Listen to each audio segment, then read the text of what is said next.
And actually, before we start with it, I should probably see if I'm still banned from the National Party Facebook page. Hang on, let me just see that.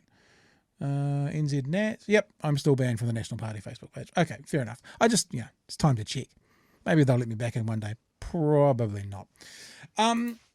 Christopher Luxon is rebranding the National Party. So is being reported by, it's actually not being reported by a lot of media. It's a opinion piece written by Guy and Espiner from RNZ, and that piece is all over all other media. I think you can find it on NewsHub. Obviously, you can find it on TVNZ, being associated with RNZ. That's an interesting one, actually, George. I never thought about that. Why would TVNZ and RNZ allow NewsHub to carry it? Because they're opposition directly. I mean, if you're the ODT and New Zealand Herald, you're a different market.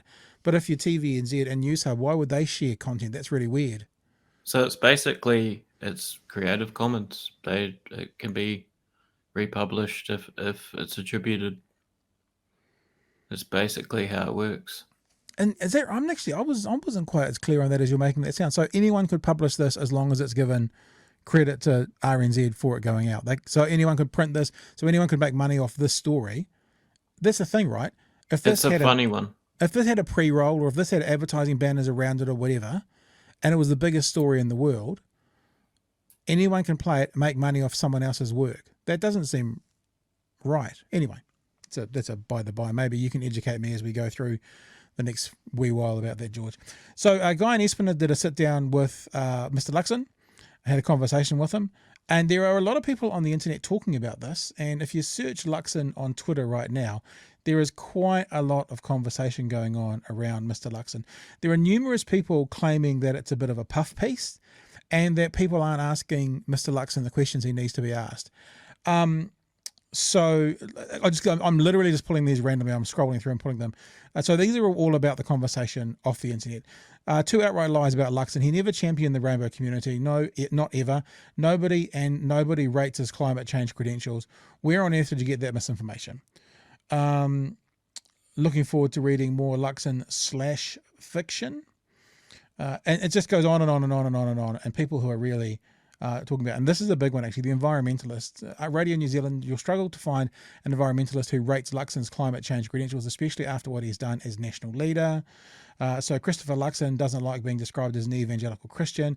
Maybe he should tell us what he thinks on abortion and reproductive rights. It goes on and on and on. So it's created quite a lot of buzz, this story and this article in itself. Now, I guess, I'm not saying it's a puff piece. I'm saying many are calling it a puff piece. And even if it was, as Kim's just said here, softball interviews don't really sound much like Guyon. A softball interview is not necessarily an inappropriate interview, but it's got to be taken for what it is. If it is, you've actually read more into this interview than me, George. How did the questioning come across to you? Because we don't always have to do a hard-hitting interview. You don't always have to ask that next question if you don't want to. How did it come across to you 18 months out from an election? Yeah, I mean, it's definitely a soft sort of human interest feature profile, right? By Guy and Espiner. Yep. People are focusing on, especially this sort of stuff up here that is less likely to actually be Guy and Espiner's own writing. So basically, the thesis being, he's actually not basically, as it says here, a National Party leader, as it says right there, literally National Party leader. He's actually, as it says here, champion gender pay equity, the rainbow community, etc., etc. The article itself is a bit more nuanced than that. Right, yeah. And Guyon is not as sort of sympathetic in the article. Nonetheless, yes, it is one of these sort of soft interviews. Well, when I say a puff piece is okay, I don't want to. That's quite an offensive term probably to a journalist, puff piece. What I'm saying is a profile piece, a piece that's just learning about the person is perfectly valid. Michelle Hewlettson used to do a piece on the back page of the Herald. I think it came out every Sunday or Saturday morning in the Herald. It was the back page of the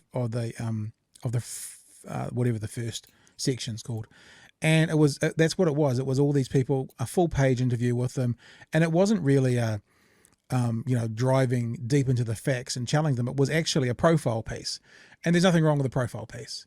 I guess a lot of people are now saying, though, within that profile piece, where does the pushback actually come? One of the things I've seen written numerous times online today is if Mr. Luxon claimed to be, pro rainbow tick and pro, rainbow kind of causes, people from within Air New Zealand making the point that there used to be a thing called the pink flights from Air New Zealand. Now, I don't know exactly what those are. I could probably Google them to find out, but I haven't. I'm assuming that they're a branded flight, probably from the uniforms within. You have the pink ball test in Australia for the cricket where they all wear pink, and it's for breast cancer. And it was flights that were put on to go over to the Sydney Mardi Gras. He cancelled those. And then as soon as he left and the new CEO came in, they put them back on again. So there are people saying, well, that doesn't sound very kind of pro-LGBT to them. Are you looking that up, George, or am I just seeing you on the screen? No, I mean, yeah, it wasn't.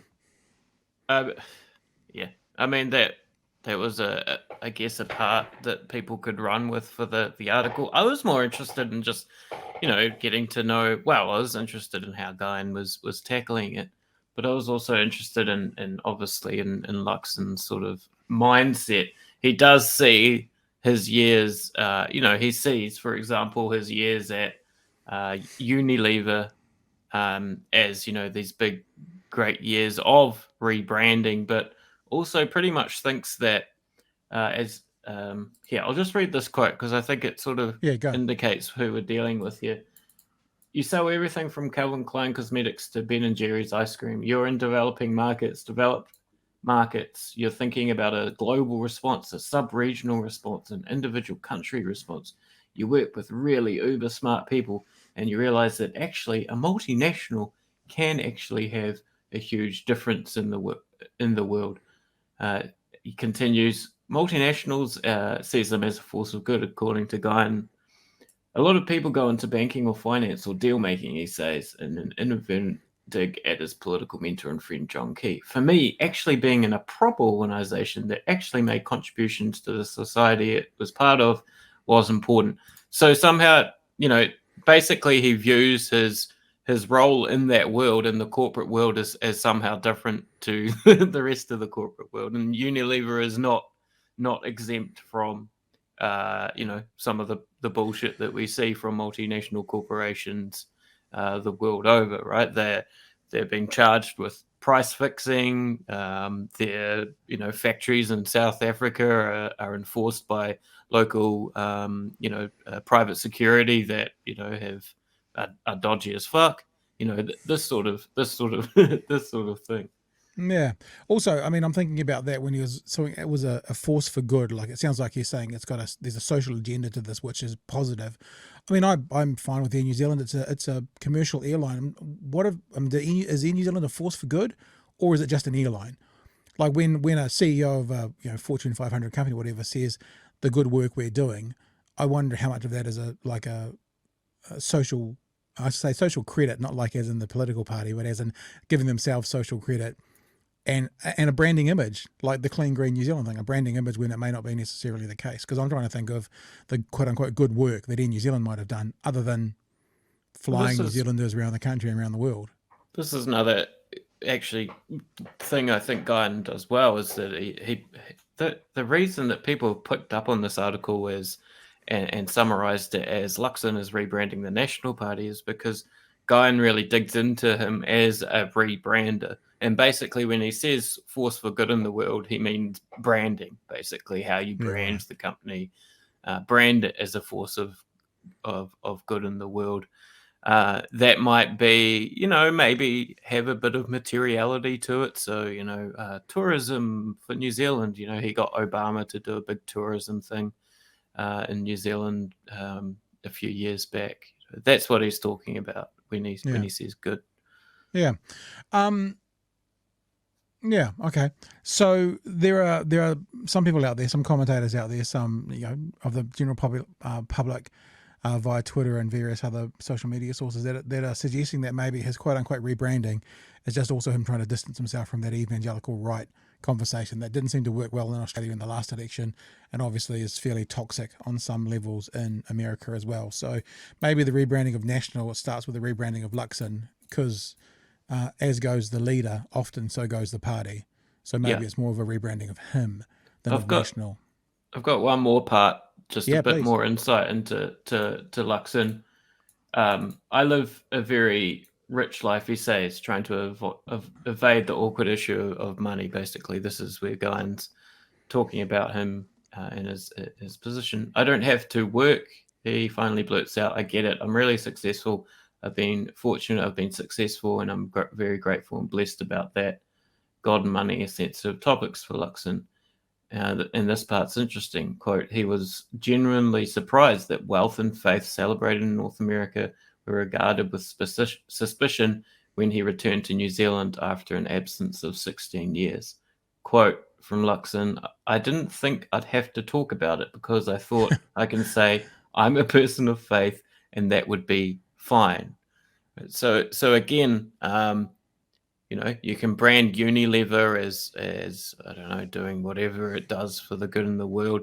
You can also brand yourself as a God fearing politician that does good in the world, and that somehow, you know, I mean, he was even confused about the fact Yeah. that people might be interested in the fact, that he's a CEO or that he's worked for these big multinationals at a time. He comes back from America, in the sort of shadow of the Great Recession, confused at why maybe the man on the street is a bit questioning of his role in the world. Yeah. As for the rebranding of the National Party and him sort of shifting away from the right wing evangelical, I think definitely this has come up in past weeks with us as we've sort of noticed him trying to escape the race question, and we've speculated on how the co-governance and that whole big mixed bags of racial issues might be a election sort of topic, a big one that the National Party fronts on in a Don Brash sort of way. And Yeah. I'm starting to think maybe, and I said this in another show, that he leaves that to his backbenchers and to the ACT Party, right? And he tries to do this whole centrist man of God thing.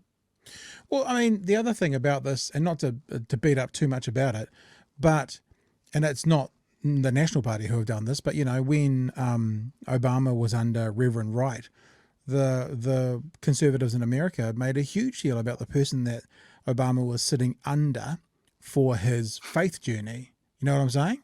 I know a lot about the Upper Room. The Upper Room is the church that Christopher Luxon attended in Auckland.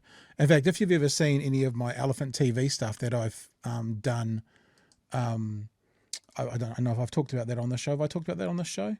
Maybe, maybe not.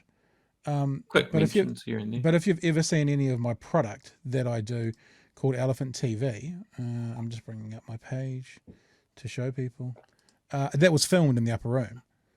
And I know people who work there, and I know people who are there, and it's it doesn't matter. I'll find another day. So and without me trying to burn any bridges by throwing someone under the bus, there's some really problematic theological issues coming out of the church he sat under for a long time, and having someone as sort of a mentorial position over him. So I think it does matter. I remember talking to Don Brash about what happens behind closed doors being as important to a politician as what happens in front of closed doors. Not that I want to know about someone's sex life necessarily, but when you're behind a closed door, that's when you're the real authentic human being. And that's where you get to know the true character of someone. It's the stuff you don't see that makes the true character of someone, not the stuff you do see. Because when you know you're being watched, you can act a certain way. When you don't know you're being watched, that's when you're authentic, completely authentic. Now, some people are authentic both behind closed doors and in front of closed doors, and they're authentic people, but other people aren't. And I don't know, this is not a comment on him per se, because I don't know anything about Christopher Luxon, and seeing I'm blocked on their Facebook page, I probably never will. But I don't think I think it's so naive of him to think people aren't going to care about, these religious beliefs. I mean, look, I mean, someone said it in the thing. What are his comments on the Twitter we're looking at? What are his comments on abortion and euthanasia and cannabis? And a lot of that for a lot of people of faith are influenced by their faith. So it's impossible. It's like America try and say there's a separation of church and state, but almost every right-wing politician references back to their faith about why they're doing politics. So it actually, and I actually think it's naive and disingenuous to say I didn't think people would care. If you were any kind of ism or Christianist or whatever, religist, if you were a socialist or if you were a Satanist or if you were a, I don't know, hunter, people are going to think that's informing my politics. So I want to know about, I want to know about that person. If you're a farmer, if you're a dirty farmer, I'm not saying all farmers are dirty, but if your farm was particularly dirty and you went into politics, your practice is going to influence your politics. So it's just so naive of politicians to think I didn't think anyone would care, because that's about the person who is going to be influenced by what they think and believe.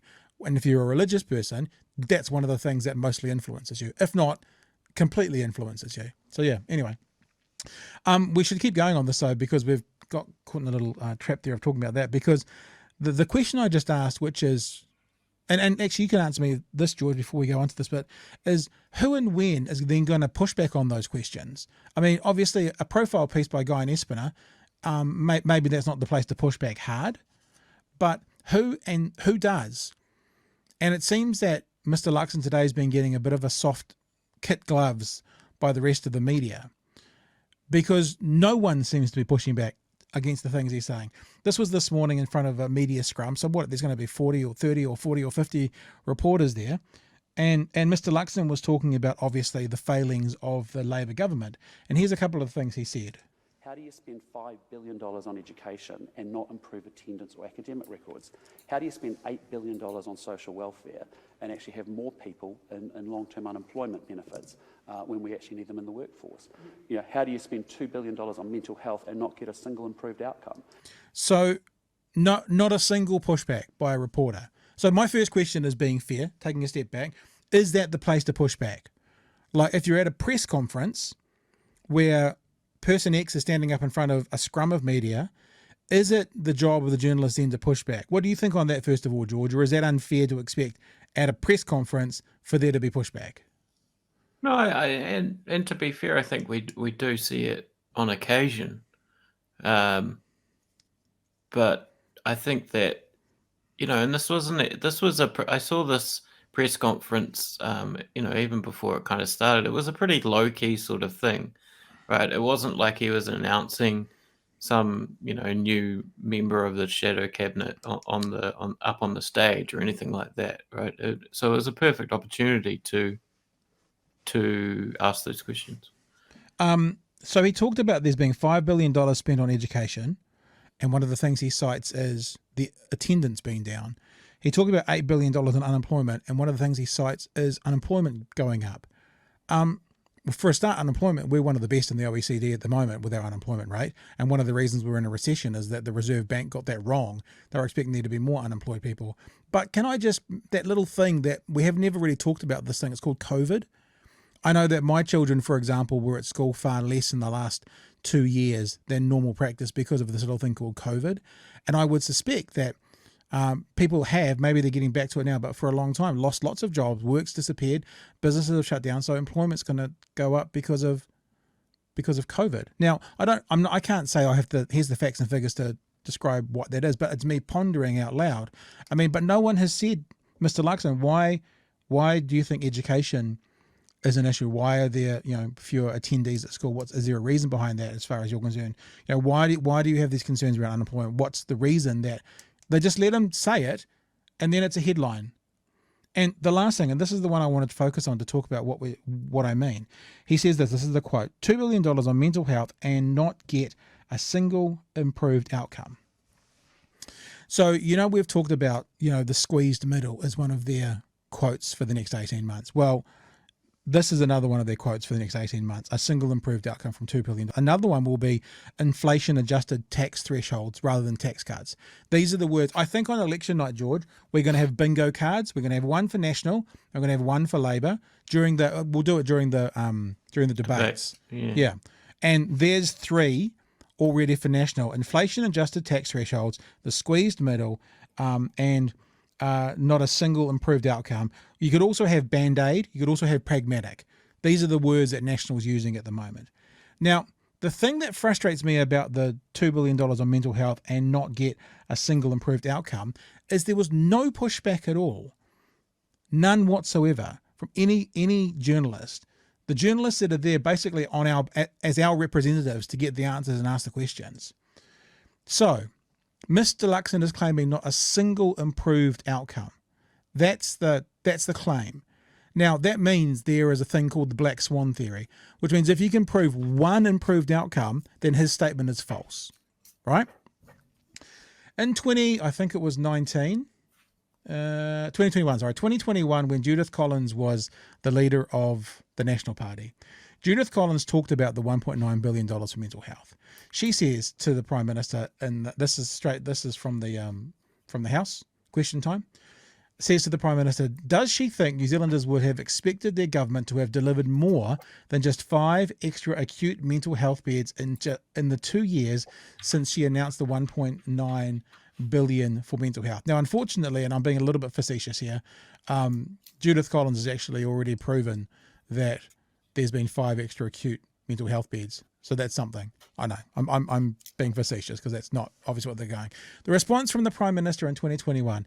On our mental health program, we were very clear from the outset we wanted to focus on trying to support those New Zealanders who find themselves in our mental health system, and often at the very acute end without necessarily having had support through primary mental health services. So we have been building, so this is what the $1.9 billion has been going towards.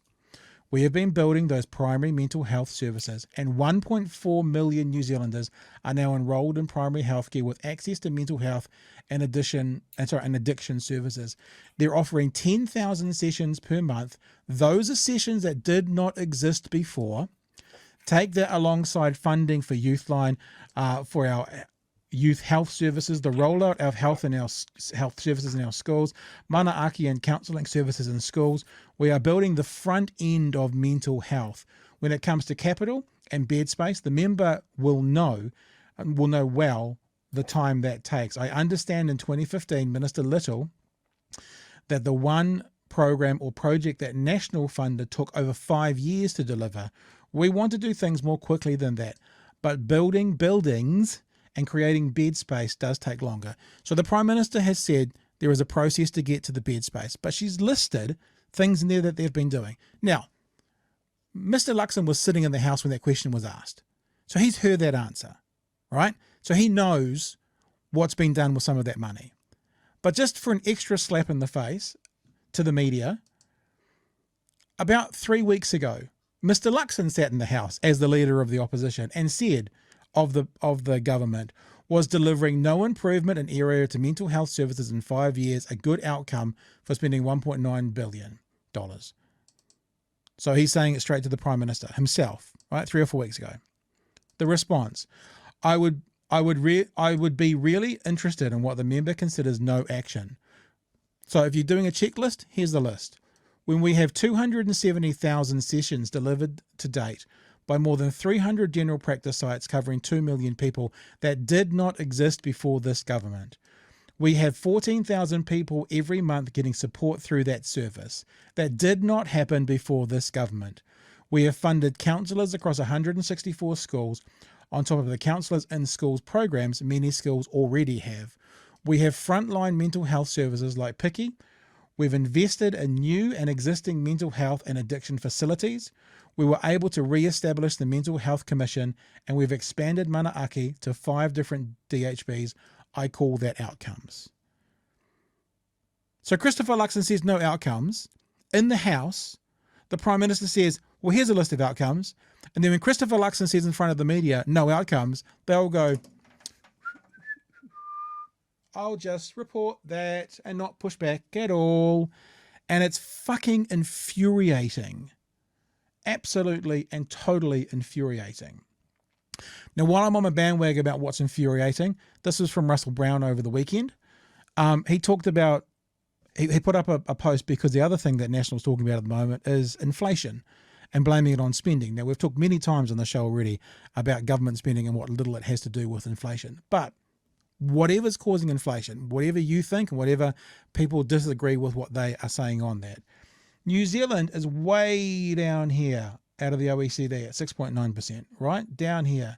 New Zealand is under Ireland, under the G7 average, under Iceland, under Germany, under the Euro area, under the UK, under the European Union, under the United States, under Belgium, Spain, under the G20, under the OECD. When I say under, I'm meaning less than, obviously. The Netherlands and a whole heap of other countries. Yes, there's inflation. Why is no one pushing back in the media about actually comparable? No one's saying it's great, but comparatively, we're doing pretty well compared to a lot of our peers, a lot of our like-minded, like-situated countries. I'm getting really, really, really frustrated that anyone in I'm just going to check again where I'm still blocked to see if I'm still blocked. Am I still blocked by the Nats? Yeah, I'm still blocked by the Nats. And it's just it's driving me wild that there's no pushback.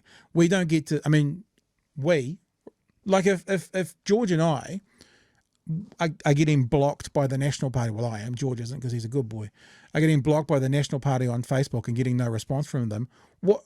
I'm not trying to be arrogant, but what chance is there for you? I mean, we still have microphones. We still have a program. We're still talking each night. We're still having guests coming on. We're still having academics sharing. If we can't get any answers out of people, what the hope is there for the average person just walking up and down the street? If the journalists who are standing in front of our politicians aren't fucking doing it. George? Yeah, I mean, they're in at Parliament itself. I imagine that there is a culture or a sort of a system of using up your points every week with a politician, for example. There's almost I imagine an economy of information, as it were, or you don't ruffle too many feathers with this politician because they won't help you later on. It's that problem of access journalism that we've talked about in the past on an institutional level as well. I mean, they're all mates. They're all friends. We've talked about this as well. Cam Wallace, a friend of Luxon at Air New Zealand, a colleague at Air New Zealand. He's now the CEO of MediaWorks. We talked about Simon Power the other week, the CEO of TVNZ, former Minister of Justice for a national government. And the other one would be Hamish Rutherford, ex-journalist at the Herald, who is now the press secretary for Luxon. These are all sort of movements that are normal, so to speak, between the journalist sector and the PR sector or whatever it might be. But nonetheless, it's still a fact. It shows that these are all the same people, right? They're all the same people that are in charge of these institutions of media and politics. And so sometimes it's not surprising that maybe that our politicians aren't pushed more. I think that's fair to say. I didn't realize I was going to do this. I just realized how fucking angry I am. I mean, I really am. I mean, it's like if those who have the opportunity to hold them to account don't, then what's the point? That's exactly what we're seeing in parts of the world where mis and disinformation gets spread through mainstream media. I mean, honestly, what's the point? It's like Luxon said again and again and again, $2 billion on mental health and not get a single improved outcome. I just listed tens, if not hundreds of thousands of New Zealanders that are having improved outcomes from that $2 billion. No pushback anywhere. And then you got fucking Mike Hoskins of the world and the New Zealand Heralds of the world and those guys. I mean, I had a look. I did a bit of Googling around to see if I could find something. And I found an article in the Herald just echoing everything as an opinion base, echoing everything that Luxon had said. You know, it's like, this is terrible, and there's still waiting lists, and actually said Labor said they'd fix the mental health. It's like, fucking Labor never said that. Who can fix mental health? You know, it's this cycle, and it's infuriating, and it means that we're going to get what we want to do here is we want to lead you to water. I want you to know, and maybe I'll do a post involving all those quotes and put it up at patbritton.com or put it up at my Twitter feed or something like that. And so I want you to have the information so that, and actually, here's a pledge that I will make to you. I will always give you the information that is inaccurate. I don't give a fuck what political party is being inaccurate. I will give you the information, if I have it, on politicians being inaccurate. Yes, we're talking about Mr. Luxon tonight. And yes, it's unarguable, and everybody knows it where I sit politically. But if Labor starts doing this and starts horseshitting and bullshitting around, I mean, if you've been watching this for long enough, you know I've been railing against Labor forever about their withdrawal of masks in schools and stuff. I think it's completely anti-science and populist politics. So don't be watching this and think that we're just these raving lefties who are always going to just smash the right. It's not that at all. I want to smash bullshit. And this is bullshit. It's not good enough. And we deserve better, all of us, from our politicians and from our media. And if they won't do it, we will. And I just hope that can make a difference for some people watching. And I hope that others will find out more about what we do and learn about. We will lead you to water. It's going to be up to you whether you drink or not, but we will lead you there. We'll lead you there, and we'll show you what the facts are. We won't even play that stupid game of, we'll see both sides of the equation. So no, there's no both sides of this. He's talking bullshit, and we've given you the facts and figures. Right?